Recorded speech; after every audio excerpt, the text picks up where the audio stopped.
In this movie, I want to clarify which testing tools are available within Visual Studio. There are 4 versions of Visual Studio that contain testing tools. Those are 2010 Professional and Premium, and also the Ultimate Edition and the Test Professional 2010.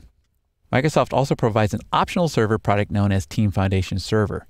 This server is the backbone of many corporate development shops. It serves as a repository for items considered crucial for your project. For example, it stores test cases and bug reports, also product work items.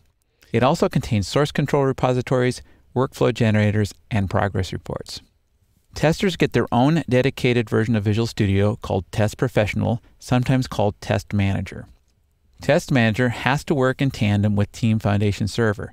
It works closely with the items like test cases, test plans, and environments that are stored inside Team Foundation Server. Test Manager contains a testing center that is meant as a place for testers to execute their tests and activities. For example, team managers can do test management and testers can execute their tests. Test Manager also contains a lab center. The purpose of the lab center is to manage virtual environments. You can configure different runtime environments. Individual virtual machines can be used to execute tests and retrieved later to re-simulate a testing environment.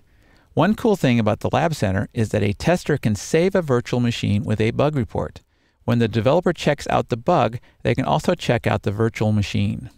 I'd like to talk about a few of the tests that are available inside Visual Studio. First, I want to talk about unit testing. This is available in all 4 of the editions I've mentioned earlier. A unit test is a way for a programmer to verify that the code is performing as expected. I will show examples of unit testing later in this chapter. In the Premium Edition, you get code coverage tests and a light version of the UI testing framework. And finally, in the Ultimate Edition, you get web performance testing and load testing tools. Also, you get the majority of the tools available in Test Manager.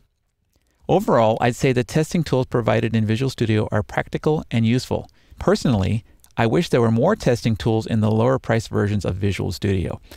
If you are on a budget, then consider using open source testing tools instead.